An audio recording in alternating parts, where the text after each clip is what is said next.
Oke, Wiwi, kita masuk di sesi sharing part kedua. Oke, bisa diulang pertanyaannya tadi, mungkin? Baik Mas, terima kasih sebelumnya. Ya. Saya kan tipe orang yang sangat-sangat introvert nih Mas, yang susah Mm-mm. untuk merangkai kata-kata. Lebih ke komunikasi skillnya masih kurang nih Mas. Mm-mm. Eh, saya penasaran nih, gimana sih tips interview yang baik dan benar itu via online? Oke, tips interview khususnya via online ya. Oke, Ya, tips interview via online gitu. Di sini ada dua aspek ya, interview dan online. Oke, kita akan bahas interview dulu. Interview secara umum dulu. Satu, pada saat kamu berinterview gitu, HR user apapun itu, kamu harus sadari dari sudut pandang job seeker, interview itu adalah proses menyampaikan informasi. Oke. Jadi biar kamu bisa mempersiapkan dengan baik, maka kamu harus menyiapkan dari sisi menyampaikan dan menyiapkan dari sisi informasi. Paham nggak? Kayak gitu. Dari sisi menyampaikan, apa yang harus kamu siapkan? Yaitu kemampuan ngomong komunikasi, gitu. Kamu belajar berkaitan dengan komunikasi itu ada komunikasi yang verbal dan non verbal, ya kan? Verbalnya mau dari volume, diksi, artikulasi, aksentuasi dan lain-lain kayak begitu. Berkaitan dengan keluarnya bunyi huruf kayak gitu ya. Sama yang non verbal, mulai dari apa nih? Ekspresi, eye contact, gestur, posturmu gitu. Penampilanmu, noise-nya juga gitu. Gitu. Itu harus kamu noise suara, noise visual, noise penciuman, barangkali bau kalau interview dan lain-lain gitu-gitu. Pokoknya noise-noise yang bisa diterima saat wawancara kerja gitu. Kamu harus melatih itu. Nah, dari sisi menyampaikan, mustahil kamu bisa menguasainya 100% hanya lewat dengerin tips dan triknya orang, baca artikel, karena harus ngomong praktek gitu. Lalu kalau mau meningkatkan tadi ya interview, menyampaikan informasi dari sisi menyampaikannya, maka kamu perbanyaklah ngomong. Kalau ngomong sama orang nggak bisa ngomong sendiri dulu. Misalkan paling simpel kamu habis belajar, kamu pakai HP di record. Setelah di record, kamu didengarkan ulang. Bayangin kamu HRD-nya. Udah enak belum sih aku ngomong kayak gitu. Videonya kamu kirim ke temanmu. Kalau bisa cari teman, cari partner, cari siapa. Nanti sama aku juga bisa. Kita belajar bareng, boleh gitu. Itu juga bisa. Harus praktek ngomong. Mau ngomong sendiri, mungkin banyak orang yang ngomong-ngomong sendiri, coba ngomong di depan kaca. Coba ngomong sambil direkam. Nggak cuma itu. Ya, ngomong sendiri itu bisa apa? Baca koran. Mau tahu koran? Pura-pura baca koran gitu, buka aja koran yang printed gitu atau koran digital gitu. Coba kamu baca aja. Nggak usah peduli itu nggak berkaitan dengan materi interview ya. Tapi coba baca gitu, nggak usah dihafal, tapi disuarakan gitu. Gitu, membaca lantang. Kamu belajar artikulasi dan lain-lainnya. Tanpa kamu sadari, dengan sering membaca, tapi koran-koran nasional ya gitu, bukan koran lokal atau internasional gitu. Koran-koran bahasa Indonesia aja. Di situ kamu akan otomatis menambah vocab di sini, kosakata. Kosakata istilah bahasa Indonesia misalkan di sektor-sektor tertentu yang mungkin di kehidupan sehari-hari nggak pernah kamu pakai atau jarang dipakai. Ya kan? Gitu. Di situ juga kamu langsung menyerap informasi. Bayangin kalau koran nasionalnya itu ada yang berkaitan dengan berbagai sektor, pendidikan, ekonomi, politik, teknologi, budaya dan lain-lain, gitu. Di situ kamu udah latihan ngomong tuh, apalagi bahasa Indonesia. Itu bisa buat latihan ngilangin ini, aksen, ngilangin logat, itu juga bisa kayak gitu. Aku orang Jawa. Ngomongku ya kayak begini. Bahasa dan logat terkadang itu bisa dipisahkan kalau kamu sadar. Ini contoh aku ngomong bahasa Indonesia dengan aku berusaha menggunakan logat bahasa Indonesia gitu. Jadi nggak usah berlogat. Karena kalau aku mau berusaha memaksakan dengan logat Jawa nih karena kurang Jawa, jadi kayak gini bahasa Indonesianya. Ini adalah contoh bahasa Indonesia dengan logat Jawa. Gitu. Aku ya bisa ngomong kayak gini. Kenapa kok aku tadi bisa ngontrol? Apa aku pura-pura? Ya enggak. Karena kesadaran ngomong, nih aku pakai terus ya nih ya. Kesadaran ngomong sama logat dan bahasa itu bisa dikontrol. Dan ini contoh kadang orang rasa di profesi tertentu logat kayak gini nggak boleh bahasa Indonesia. Padahal kamu paham kan aku ngomong apa? Aku tetap pakai bahasa Indonesia loh. Tapi bukan itu maksudnya. Karena yang benar ini bukan kayak oh diskriminasi atau apa gimana, bukan. Karena tuntutan pekerjaan biar profesional. Artinya apa? Bahasa dan logatnya itu harus sama. Makanya aku pakai bahasa Indonesia yang begini. Gitu. Paham nggak? Nah, biar kamu bisa ngotak-atik bahasa gini, itu kan kamu butuh punya kesadaran double tuh. Kok aku bisa ngelakuin ini? Banyak kok orang bisa ngelakuin ini gitu. Bukannya sosok Andi gimana-gimana ini ya, bukan gitu. Aku ngomong sama orang ya, aku kamu, bukan aku jadi tiba-tiba jadi gue lo gitu. Enggak, aku tetap aku biasa. Cuman di sini balik lagi gitu. Nah, ilmu-ilmu semacam ini tuh bisa kamu pelajari secara otodidak hanya dengan membaca lantang koran. Kayak gitu. Paham ya? Gitu. Latihan ngomong aja gitu. Nggak usah. Nanti otomatis vocabmu tuh akan nambah gitu. Apalagi misalkan susah gitu, baca jadi baca aja ngomong. Bahkan ada apapun dibaca secara lantang gitu. Dan itu diluangkan ya. Bukan bukan mengisi waktu luang, tapi diluangkan. Oke, jadi proses belajar apapun itu, tadi kan ada di tahap pertama kita udah ngomong lamar kerja, pengembangan diri, dan branding. Tiga hal ini kan tadi aku bilang, kamu harus ngukur dulu waktunya, baru dipisah jadi tiga, dibagi tiga kan, gitu.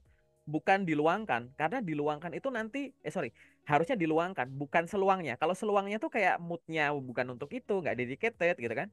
Udah pakai sisa-sisa tenaga, walaupun durasinya sama, tapi udah niatnya ada beda kayak gitu. Jadi itu adalah cara meningkatkan kemampuan dari sisi menyampaikan, ya kan? Gitu. Harapannya di sini untuk apa? Mengantisipasi kemungkinannya gagal atau kurang optimal gara-gara kurang bisanya ngomong tadi. Entah dari kosakatanya lah, entah dari idenya lah, apapun itu. Atau mungkin tadi kamu ngerasa kayak logatnya lah, suaranya lah, dan lain-lain gitu. Ya kan? Tapi ini baru 50% menyampaikan. Ada dari sisi informasi. Nah, informasi itu yang di sini. Gitu.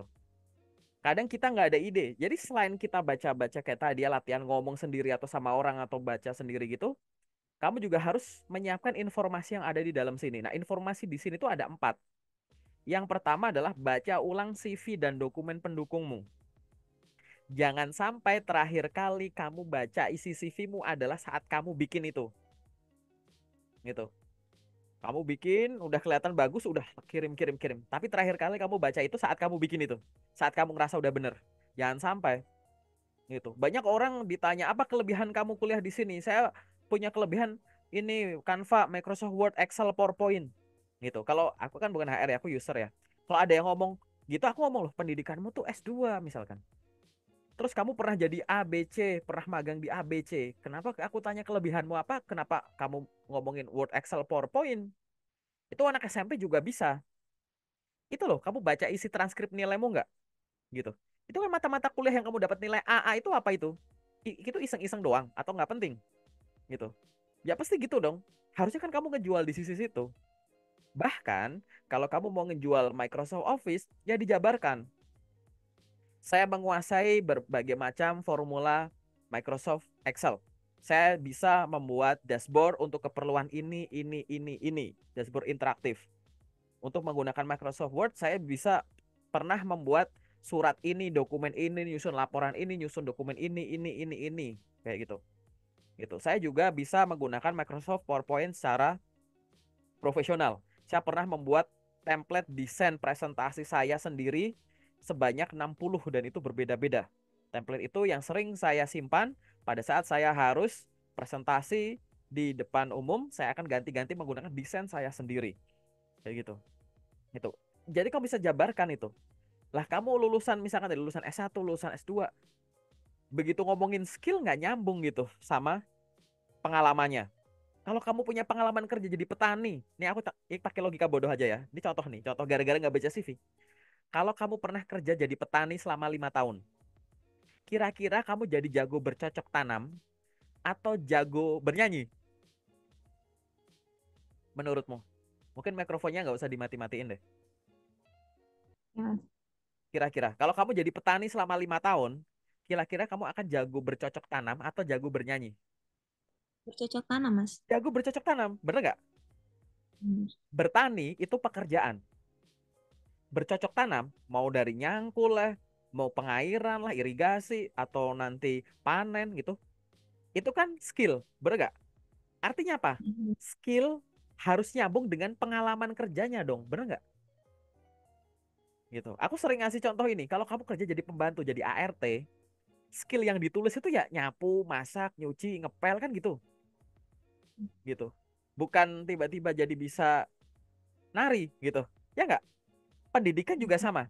Wiwi kursus bahasa Inggris selama 5 tahun. Setelah lulus kursus bahasa Inggris, kira-kira kamu akan jago bahasa Inggris atau jago bahasa Jepang? Bahasa Inggris, Mas. Bahasa Inggris. Nggak mungkin kan jago bahasa Jepang kan? Kayak gitu. Kursus bahasa Inggris itu pendidikan. Non formal katakanlah. Tapi kan pendidikan. Jago bahasa Inggris, listening, speaking, reading, dan teman-teman yang mungkin ada TOEFL, IELTS, dan lain-lain itu kan skillnya. Artinya kan pendidikan juga harus nyambung sama skillnya kan?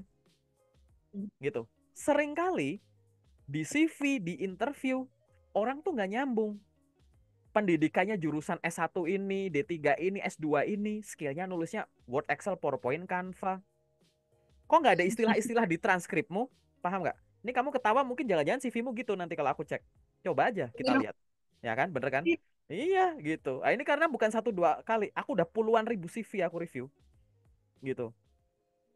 Jadi kayak gitu loh, nggak nyambung. Paham? Padahal kan kalau kita analoginya pakai rasional aja kan ya. Bener nggak? Kan nggak mungkin kamu kursus bahasa Inggris terus aku ngomong bahasa Inggris tiba-tiba kalau jago banget bahasa Jepang kan nggak mungkin. Nah itu juga sama. Kok bisa orang pendidikan setinggi itu skillnya Word, Excel, PowerPoint itu mohon maaf anak SMP bisa, anak SD mungkin bisa. Tapi kan anak SD SMP kan nggak punya transkrip S1, nggak punya transkrip S2 kan gitu. Gitu. Kenapa kok nggak, bukan itu yang ditulis gitu loh. Nah, paham ya? Gitu. Nah, kalau kamu begitupun pada saat interview, ini contoh CV. Ini itu sebenarnya ini bagian bedah CV, tapi itu nanti, ya kan? Jadi udah ketahuan nih sekarang CV-mu nggak relate nih antara skill sama pengalaman gitu kan. Tapi di interview juga sama. Apa kelebihan kamu sehingga kamu merasa cocok untuk mengisi posisi ini? Apa skill-skill relevan yang kamu bisa? Kok yang ditonjolin Word, Excel, PowerPoint sih? Nanti dulu itu boleh. Tapi yang hubungannya sama mata kuliahmu itu loh. Kamu kuliah jurusan accounting misalkan. Ya kamu tonjolin yang dari sisi accounting dulu. Yang anak jurusan selain accounting nggak bisa. Kamu misalkan S3, tonjolin gitu. Yang cuma orang postdoc doang yang bisa gitu. Orang-orang magister sama sarjana nggak tahu gitu. Tonjolin itu dulu, baru nanti mundur gitu. Kan begitu ya harusnya, bener nggak? Di logika aja. Gitu. Aku pakai logika simple gitu. Contoh pengalaman kerja, mohon maaf jadi ART, jadi petani, itu bagus gitu. Kalau kamu jabarinya begitu. Apalagi nanti nulisnya itu secukupnya, ngomongnya secukupnya. Oh, Wiwi ini punya pengalaman kerja jadi penjual bakso ya? Ker- tanggung jawabnya ngapain aja, Wi? Oh, saya menjual bakso Pak ke calon pembeli. Ya aku juga tahu penjual bakso itu ya menjual bakso ke pembeli, paham nggak? Ini pakai analogi lagi ya kita di video ini. Maksudku tuh jabarin yang menarik. Nulis di CV itu bukan curhat, tapi promosi diri. Jadi harus dengan menjual. Interview juga promosi diri. Bedanya ini versi lisan. Nah, kalau kamu udah seleksi administrasi, udah psikotes terus diundang interview, artinya kan dalam tanda kutip sampai level itu secara tertulis ini kan kamu udah meyakinkan, paham nggak? Oh, secara tertulis meyakinkan, lanjut ke psikotes. Oh, secara psikotes dan tertulis ini meyakinkan, lanjut ke interview. Harusnya yang secara lisan itu ya semeyakinkan yang tertulis dong, paham nggak? Gitu. Nah, ini nggak banyak dibahas saat aku nggak jarang lah ngelihat gitu ya, gitu. Karena memang wajar nggak kalau lulusan baru gitu ya atau job seeker nggak paham ini, ya wajar. Aku pun juga dulu nggak paham karena di kuliah nggak diajarin itu, gitu. Kuliahku nggak ada gitu. Mau kampus yang kata kampusku bagus juga nggak ada gitu. Nggak diajarin cara bikin CV, cara interview yang nggak ada mata kuliahnya. Di SMA aku juga nggak ada, guru BK nggak ngajarin itu, gitu. Jadi balik lagi, ini kan masalah tadi. Nah, coba bayangkan, gitu. Kalau di atas kertas tadi kamu udah skill sama pengalaman nggak nyambung, nanti di interview jangan-jangan sampai ke bawah gitu. Makanya dari 4 poin yang berkaitan tadi ya, menyampaikan informasi, dari sisi informasi itu, kamu harus baca ulang dokumen yang kamu kirim, gitu. Biar nggak salah jualan, gitu. Nggak salah mempromosikan. Yang nomor dua, selain baca ulang dokumen, yang nomor dua adalah riset soal perusahaan, gitu. Kamu lagi ngelamar perusahaan apa? Kalau belum tahu sektor apa yang kamu incar, apa isu soal sektor itu, ada tren baru apa nih, ada penemuan baru apa lagi nih, gitu gitu. Yang ketiga, riset soal posisi yang kamu lamar. Walaupun kamu belum pernah kerja jadi itu, tapi kan googling ada di luar sana kan, udah banyak orang yang berada di posisi yang lagi kamu incar, Nah, sebagian orang yang pernah ada di posisi itu berbaik hati untuk berbagi. Ada yang bikin artikel, bikin blog, ada bikin video a day in my life sebagai ini, gitu-gitu. Kan banyak tuh. Kenapa nggak ditonton? Kamu tahu kegiatannya ngapain, lingkungan kerjanya gimana, komunikasi dia gimana, dandanan dia gimana, gitu-gitu. Banyak hal gitu, gitu. Dari mana-mana gitu. Dan yang keempat adalah pelajari pertanyaan interview yang biasa muncul. Orang udah banyak ngadepin interview. Sebagian dari orang tersebut berbaik hati untuk berbagi, ngasih tips dan trik. Bahkan ada yang ngasih peringatan, pertanyaan interview jebakan lah, apalah gitu. Nah, itu kan artinya tanpa kamu, nih bayangin ya, tadi kan menyampaikan dan informasi, ya kan? Dari sisi informasi ini ada empat. Baca ulang dokumenmu, riset perusahaan, riset posisi yang dilamar, sama pelajari pertanyaan interview yang biasa muncul. Dari empat ini, satu, baca ulang CV-mu dan dokumen lain. Kan itu berarti kamu bisa lakukan itu bahkan belum ada panggilan tes kan? Bener nggak? Iya, benar. Riset soal perusahaan. Kalau riset soal perusahaan ya harus tahu dulu perusahaannya apa. Tapi kan sektor apa yang kamu incar kan kamu udah tahu dulu. Kan awal kamu, aku pengen jadi ini. Habis itu riset soal posisi yang dilamar. Kamu pengen jadi customer service, belum pernah jadi customer service, tapi kan googling bisa. Berarti kan ini bisa dipelajari sejak awal. Terus yang keempat, pertanyaan interview yang biasa muncul. Oke, kamu belum sampai tahap interview, tapi kan udah banyak orang bikin sharing soal ini. Artinya 3 poin ini kan bisa kamu cicil di awal gitu, belum ada panggilan apapun, misalnya belum lamar, belum lulus misalkan. Yang tiga ini kan bisa kamu siapin dulu. Di mana? Ya tadi, melamar kerja, pengembangan diri, branding. Itu kan di pengembangan diri ini, gitu. Riset soal profesi-profesi yang kamu incar. Belajar pertanyaan interview yang biasa muncul saat interview. Biasanya interview HR tuh yang paling banyak bikin sharingnya. Riset soal tugas tanggung jawab, wewenang KPI, soal posisi yang kamu lamar gitu. Ini kan bisa dilakukan sebelum lulus. Nah, ini harus balance karena interview itu menyampaikan informasi. Menyampaikan itu katakanlah mulut, informasi katakanlah otak. Jadi dua-duanya itu harus balance, jangan timpang. Kalau kamu lebih belajar informasi, kamu belajar informasi itu tinggi. Menyampaikannya kecil gini, maka apa? Seringkali yang biasanya ngeluh sama aku tuh biasanya bilangnya, Kak Aga aku tahu harus jawab gimana, tapi mau ngomong kok belibet ya. Begitu keluar tuh aku baru tahu, gini loh maksudku, aku tahu pertanyaannya, tapi ngomong susah. Kenapa? Ya karena begini, kamu persiapan diri untuk menyampaikan di sini jarang praktek, tapi informasi kamu belajar interview lebih banyak nonton konten, baca artikel dan lain-lain. Begini. Artinya ini kan kalau menyampaikan ini mulut, informasi otak. Artinya mulutmu nggak bisa ngikutin kecepatan otakmu kan ya? Gitu paling simple. Ya nggak? Atau sebaliknya, begini nih. Nah, yang sebaliknya ini biasanya orang yang udah kerja nih biasanya. Aku ngomong selalu ya. Aku ngomong case-nya adalah yang udah sharing sama aku. Menyampaikannya di sini, informasi di bawah. Menyampaikan ini kenapa? Karena dia udah kerja, dia ikut banyak organisasi kepanitiaan, udah kebiasa ngomong di depan umum dan orang banyak. Gara-gara dia udah kebiasa ngomong, akhirnya dia meremehkan ini informasi. Kurang riset soal perusahaan, kurang riset soal posisi yang dilamar.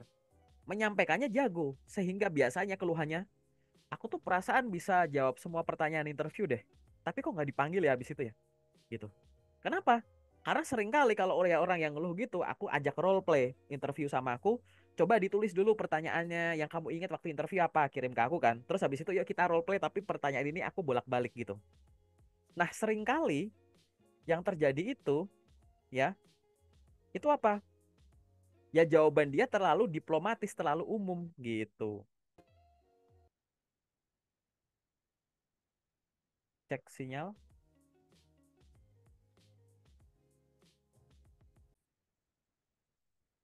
Oke, cek cek. Udah jelas ya suaraku ya. Sorry, sinyalnya barusan.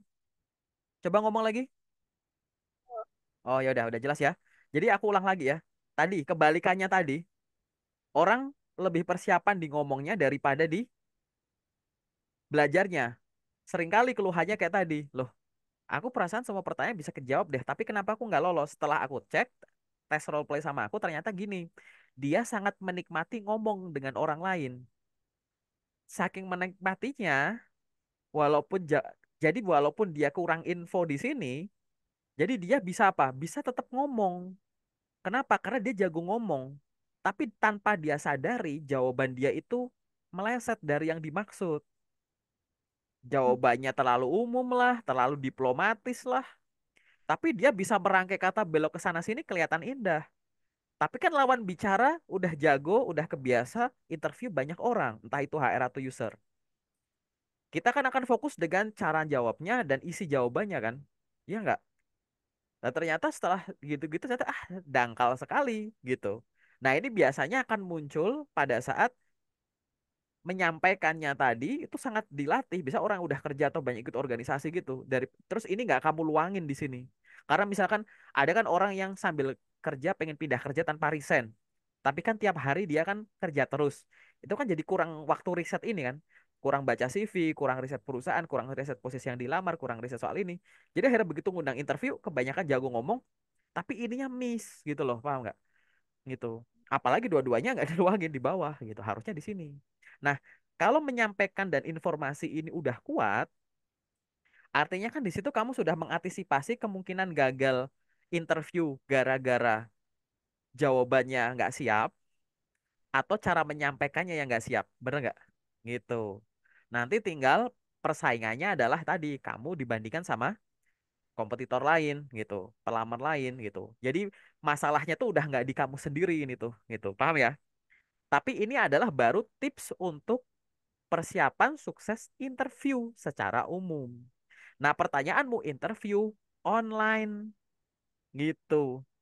Nah, bedanya online sama offline itu, ini baru mau masuk ke online loh ini. Bayangin aja jawabannya panjang kan gitu. Nggak apa-apa, nanti kamu kan tinggal tonton.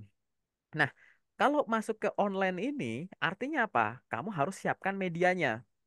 Sama seperti persiapan interview pada umumnya. Kamu interview online harus ada persiapan. Kenapa? Kalau offline, kamu akan dilihat dari ujung kepala sampai ujung kaki. Kalau offline cuma segini nih, online, ya nggak? Frame terbatas.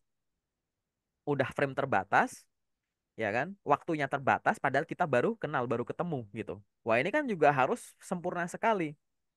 Maka di situ kamu harus banyak latihan dan persiapan khusus. Misalkan apa yang harus kamu lakukan? Pertama, kamu harus familiar dengan media-media online untuk interview. Karena interview secara online itu tidak hanya video conference begini. Jadi interview online itu ada beberapa. Pertama, video conference. Video conference begini bisa dua. Bisa sama manusia, bisa sama robot gitu. AI kayak gitu. Bisa. Kemudian selain video conference, bisa juga nanti apa? Telepon misalkan. Bisa juga ngerjain soal, diketik sih, tapi online gitu. Jadi interviewnya tuh sama kayak diketik gitu. Tapi itu tuh kita anggap online. Nah, mungkin yang kamu maksud ini kan yang online yang begini nih, tatap muka nih, video conference gitu kan. Maka persiapan-persiapan yang harus kamu pahami apa? Kamu harus familiar dengan media-media interview online tadi, video conference gitu. Misalkan Zoom, ya kan, Google Meet, Google Teams gitu. Gitu. Terus yang media-media yang lain. Familiar itu bukan sekedar udah terinstal ya, gitu. Bukan sekedar aku tahu kok tinggal klik kalau ada yang ngasih link tinggal klik join, bukan begitu doang. Kayak gitu. Tapi apa misalkan, nih contoh nih yang paling sering ketemu. Katakan Zoom gitu. Zoom begini ya kan, kamu udah paham kan?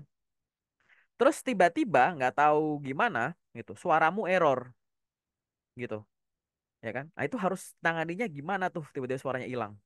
Atau kamu udah Zoom begini, udah punya Zoom lah, udah terinstall. Tapi Zoom kamu itu jarang dipakai karena jarang ada interview.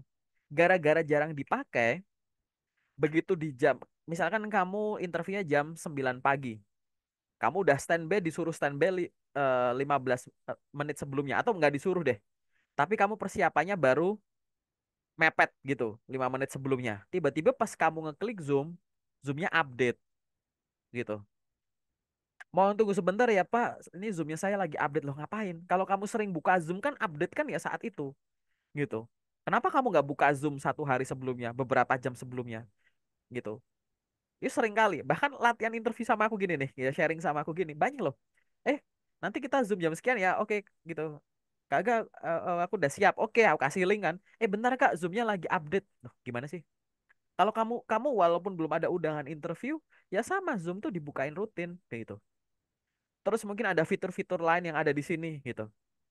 Ya kan? Ada apa ini baru kita ngomongin Zoom loh ya gitu. Belum belum ngomongin yang di tempat lain. Bikin notes gimana, bikin apa nge-share whiteboard gimana di sini gitu. Ngasih reaksi yang ada di sini gimana gitu. Apalagi nanti kalau interviewnya rame, apa iya kamu akan resanya begini? Apa kamu mau begini saja gitu. Nggak usah yang ini gitu. Terserah kamu gitu. Mau begini berapa lama begini gitu. Gitu dan lain-lain lah gitu. Itu harus familiar. Belum nanti kalau yang media-media lain. Ini baru cara pakai dalam kondisi normal, ya kan? Harus tahu dulu. Nah, sekarang kita ngomongin kondisi-kondisi yang tidak normal. Misalkan tiba-tiba laptopmu nggak kompatibel gimana? Dicek, diukur kan? Gitu. Ini Zoom tuh mampu nggak kayak gitu? Cadangannya apa handphone? Handphone gimana? Gitu saat itu. Habis itu apa listrik? Habis itu apa lagi? Nih noise itu tadi ya. Online gini kan noise-nya itu adalah audio visual. Audio tuh tempatnya berisik nggak, bising nggak. Tiba-tiba ada suara kucing berantem lah, ada anak nangis lah, ada suara apalah gitu-gitu. Itu kan kamu bisa antisipasi, ya kan? Atau secara visual, backgroundnya polos, dinding polos dan lain-lain gitu. Masa iya nanti tiba-tiba di sini ada, wah ada kucing lewat misalkan atau ada apa gitu. Gitu. Itu baru audio visual. Belum nanti kalau tadi tiba-tiba mati lampu lah sinyal. Kalau mati lampu gara-gara dadakan gitu tiba-tiba dimatiin PLN atau kenapa itu beda tuh. Gitu kan. Ada petir gitu, langsung mati lampu itu beda gitu karena itu kan eh, dadakan ya musibah gitu kan gitu. Jadi masih bisa dimaklumi lah. Tapi untuk hal-hal yang bisa dipersiapkan jauh-jauh hari kan jangan sampai ya gitu. Ada yang kemarin tuh apa mati gara-gara lupa nyolokin charger gitu-gitu. Ada yang tiba-tiba baterai habis loh. Kenapa nggak sejak awal dicolok aja? Oh iya kak tadi kan masih banyak loh. Buat jaga-jaga. Kenapa nggak colokin dari awal? Gitu. Izin bentar mau ambil handphone buat apa? Ini yang bisa loh. Ngapa tadi HP-nya nggak dideketin? Oh iya kak, WiFi-nya error. Saya izin mau tethering. Kenapa nggak HP-mu sejak taruh di sini buat tethering? Kayak gitu-gitu loh. Paham ya? Hal-hal teknis yang semacam itu tuh nanti akan apa? Satu, mengganggu konsentrasimu kalau kamu nggak ada persiapan jauh-jauh hari. Yang kedua, maksudnya nggak dicek dulu loh gitu. Yang kedua, kamu akan berkesan tidak profesional kan ya? Gitu. Hmm. Masa mikirnya yang di depan langkah nggak ada alternatif gitu kan? Cuma ada gini, nah gitu. Nah itu jangan sampai dinilai semacam itu. Karena nanti ada kepanikan tersendiri tuh kalau belum terbiasa tuh. Gitu. Nah sama balik lagi kalau berkaitan dengan unsur menyampaikan dan informasi tadi, mau interview online atau offline, ya sama aja, gitu. Dari sisi menyampaikan, kamu harus tetap sama, jago gitu. Bedanya adalah kalau interview kan kamu natap mata orangnya nih. Atau kalau nggak kuat nanti natap alisnya, atau bawah matanya, atau dahi gitu kan. Kalau online gitu, saat kamu ngomong, kamu liatin apa nih, lensa gitu. Saat kamu mendengarkan orang ngomong, kamu baru lihat ke layar gitu. Aku dari tadi ngeliatin ke arah kamu saat ngomong karena aku sambil ngeliatin kamu gitu. Jadi kalau interview beneran mata itu lihatnya ke sini. Nah, ini kan kayak aku lagi natap kamu nih gitu. Kalau ngomong, perkenalkan nama saya ini, saya merupakan lulusan S2 dari universitas ini dengan IPK sekian, saya memiliki sekian pengalaman kerja, ngomong. Terus habis itu saya nanya, sana nanya atau ada penjelasan. Misalkan ditanya, "Oke, Ibu Bubi, demikian interview kali ini ada pertanyaan." Terus kan, "Oh iya Pak, saya ingin mohon gambaran terkait dengan A, B, C, D, E, F, G." Terus sana ngomong, saat kamu ngomong ya kamu lihat layar lagi gitu. Ini kan teknik-teknik begitu, ya kan? Terus kalau duduk, nah banyak orang interview tuh begini nih, abis ke muka gitu, enggak lah mundur gitu. Kalau perlu tuh sepinggang malahan gitu. Kalau enggak sedada gini ukuran pas foto gini cukup. Tapi kalau mau sepinggang juga bagus. Kenapa sih kok harus sepinggang? Kalau kamu ngomong, jangan kayak tangan di bawah begini. Kalau pada saat kamu ngomong tuh walaupun sedikit tuh ini loh, tangan tuh muncul nih loh. Ya Pak ini begini, begini, begini. Kalau orang bahkan di video conference ada gerakan tangannya gini gitu, selain ini ada manfaat buat diri kita ya, bikin tenang, bikin gini, gini kesannya macam-macam.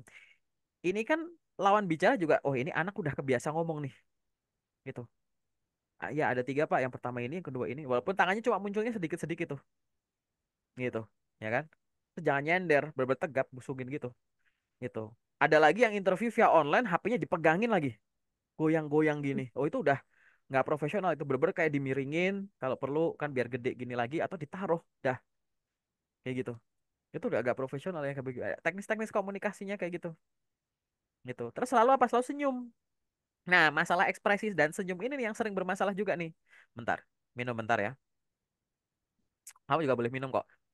Jadi gini, berkaitan sama ekspresi yang sering aku temukan adalah kadang lawan bicara saat interview itu matiin kamera dengan alasan apapun gitu.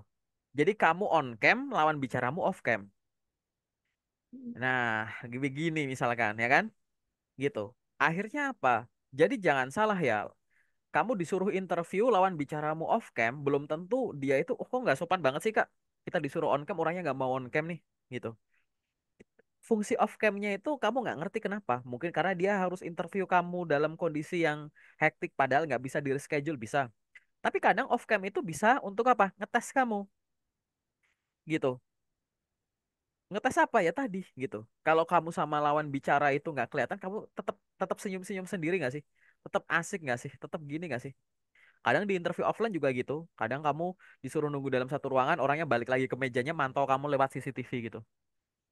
Padahal kamu udah mikir, aduh, ini ngapain sih katanya on time jam 11, orangnya belum balik. Padahal kamu nggak tahu di dalam ruang itu kamu lagi dipantau di CCTV itu. Hanya untuk mengetahui gerak-gerikmu saat kamu lagi ngapa-ngapain itu kira-kira akan gimana gitu. Ya kita kan nggak tahu yang begitu-begitu kan ya. Makanya aku ceritain di sini nih gitu. Jadi kalau lawan bicara kamu off cam ya kamu ngomong sendiri. Walaupun ngomong ya mukanya ya jangan datar, jangan cemberut gimana, tetap happy aja senyum sendiri gitu. Orang kamu jadi penyiar radio aja nggak kelihatan orangnya, ya orangnya kayak asik sendiri gitu. Itu mamanya ngapain tuh ketawa-ketawa sendiri, hahaha gitu-gitu. Ya kan biar asik gitu. Nah itu juga harus sadari begitu. Ya. Tapi untuk pertanyaannya semua yang ada di sini ya itu harus sama. Persiapan tadi, riset soal interview yang biasa muncul, baca urang dokumenmu, persiapkan riset tentang perusahaan dan posisi yang kamu lamar gitu. Itu sama gitu. Masalahnya online ini adalah faktor pendukung online. Tetap ya, pakaian badan tetap bersih, rapi gitu. Wangi, ya, walaupun wangi nih nggak kecium di sana, tapi kan bisa ngerubah moodmu gitu. Ada orang kayak udah aku yang masuk ke frame kan cuma setengah ke atas kan, yang bawah pakai kolor aja udah nggak usah mandi, yang penting setengah ke atas bagus gitu. Ada. Tapi bukankah itu akan, faktor mood gitu ya? Apalagi kalau bersih, enak gitu kan, badan nggak capek gitu, gitu. Apalagi wangi gitu kan, bagusin mood kamu saat ngomong. Apalagi kamu pakai baju outfit yang kamu suka, terus kamu lagi wangi gitu. Itu kan mood itu akan kebawa dengan cara jawab gitu. Dan itu menular. Kalau kamunya asik, lawan bicara juga asik gitu. Gitu. Tapi balik lagi, kalau lawan bicara nggak asik, kamu jangan terintimidasi gitu. Itu kan kadang ada stress interview dan lain-lain gitu. Nanti belajar ke sana gitu. Kok orangnya jutek sih, kok orangnya galak sih tiba-tiba. Aku interview kok dijudge sih ya gitu. Oh santai, tetap happy aja santai. Pertahankan, pertahankan opinimu dan jawabanmu kayak gitu. Kenapa? Ya balik lagi, saat kamu di hadapan interviewer, kamu akan dianggap sebagai orang yang jago di posisi itu, di posisi yang kamu lamar. Kamu udah orang paling cocok. Makanya kalau digali itu nggak masalah. Apa alasan Anda keluar dari perusahaan ini? Begini, gini, gini, gini. Oh ya, kenapa perusahaannya begitu? Karena begini, Pak. Lah, kenapa begitu? Mungkin didalemin. Gitu. Apa alasan Anda untuk melamar kerja di perusahaan ini? Karena saya menguasai ini itu. Apa itu ini itu? Gini, gini, gini, gini. Oh, untuk yang ini kamu bisa dalam apa? Oh, ini. Ininya bisanya gimana? Ah, gitu. Gitu. Kan bisa sampai dalam. Gitu. Gitu. Jadi itu yang harus dilatih. Nah, itu adalah gambaran umum soal interview gitu. Baik yang secara umum sampai yang online kayak gitu. Lebih ini ya, faktor online itu karena persiapannya tuh bener-bener lebih ke perangkat dan ini sih, noise noise dan lain-lain kayak gitu sih. Memang lebih simpel karena kamu nggak harus datengin tempatnya, bisa jarak jauh gitu. Tapi performanya itu dalam tanda kutip faktornya tuh ditambah gitu. Kesuksesan interviewnya itu faktornya itu nggak cuma dari sisi menyampaikan dan informasi saja, tapi di sini ada faktor jaringan dan lain-lainnya, ini faktor teknologi ini loh gitu. Nah, itu ada tambahan faktor lagi gitu. Yang perannya itu juga sama-sama penting gitu. Kalau tadi offline kan menyampaikan dan informasi saja gitu kan. Gitu. Nah, kalau online kan ada menyampaikan, ada informasi, ada teknologinya juga gitu. Jadi ada faktor teknologi ini yang jangan diremehkan gitu. Nah, itu adalah jawaban dari satu pertanyaanmu saja gitu di sesi yang kedua. Mungkin ada pertanyaan lain boleh. Hmm, luar biasa ya Mas, sangat inspiratif dan Kenapa? Kak, Oh, apa thank you, thank you. namanya Ya, ya tahu Apa? tahu gitu nanti ini ya, undang undang seminar boleh kampusmu. Kebetulan Enggak. saya udah lulus. Oh ya, aku tahu. Ya, nanti kita bahas itu. Oke, intermezzo. Oke, ada pertanyaan lain? Eh, Tadi kan terkait pertama terkait cara lamar kerja.